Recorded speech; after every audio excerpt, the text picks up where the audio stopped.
D'abord, on va au cœur de pourquoi on est ici. C'est vraiment la transformation des soins et la transformation vers des systèmes de santé prédictifs et préventifs.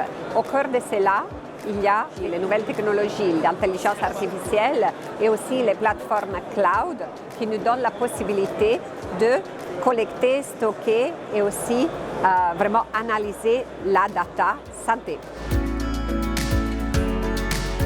Quand on est médecin, la quête qu'on a vraiment eue depuis toujours, c'était comment on utilise les bonnes data, pas seulement pour soigner, mais pour prévenir, donc pour comprendre quelle est vraiment la situation du patient et prévenir ce que c'est la dégénération des maladies. L'intelligence artificielle et les solutions cloud optimisées pour la santé, c'est ce que Microsoft porte sur les marchés avec un écosystème de partenaires. Si on pense à un médecin en oncologie aujourd'hui, il lui faut la génomique, il lui faut la puissance du cloud pour faire les analyses et après, il lui faut la possibilité de coordonner ces datas-là avec la vision phénotype donc, du patient qui vient des data cliniques et de tout ce que c'est les social determinants of health. Quand on les met ensemble et on analyse, on aura la vision vraiment de quels soins spécifiques et quels médicaments spécifiques on peut donner. Donc l'application de l'intelligence artificielle à l'automatisation de la documentation clinique. Ça permet aux patients et aux docteurs d'avoir une consultation beaucoup plus proche, beaucoup plus facile.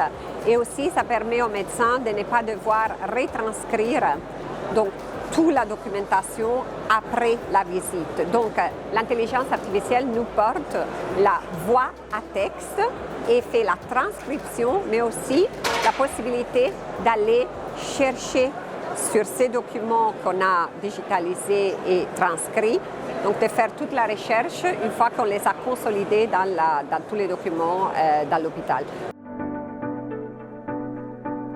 NVIDIA, au départ, c'est un fabricant de GPU qui a, depuis maintenant 20 ans, mis en place des politiques disruptives, notamment en termes d'intelligence artificielle. Et aujourd'hui, on est capable, notamment dans le domaine de la santé, de pouvoir accélérer les différents cas d'usage et de permettre aux médecins, aux praticiens de déployer de l'intelligence artificielle.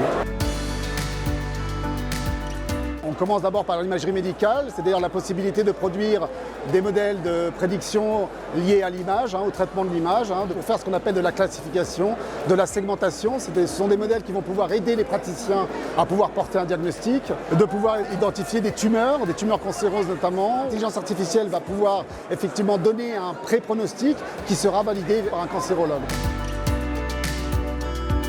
Sur la recherche de molécules, par exemple, on va proposer aux scientifiques de partir de l'état de l'art en termes d'IA générative, c'est-à-dire qu'on va leur proposer tout un environnement avec des modèles fondationnels, c'est-à-dire des modèles qui ont déjà été entraînés, et permettre à ces scientifiques de récupérer ces modèles et de ce qu'on appelle de les fine-tuner, c'est-à-dire de les contextualiser avec leurs propres données pour pouvoir effectivement bénéficier de la puissance de ces modèles et de mettre en place de l'IA générative pour produire du candidat. L'IA ne sera jamais la personne qui va vous donner un diagnostic. Mais par contre, elle va permettre d'affiner le diagnostic et de facto de pouvoir avoir des meilleurs pronostics. Mais ça lui permettra à lui, effectivement, de pouvoir interroger cette IA et de pouvoir lui donner de l'inspiration au niveau du traitement thérapeutique.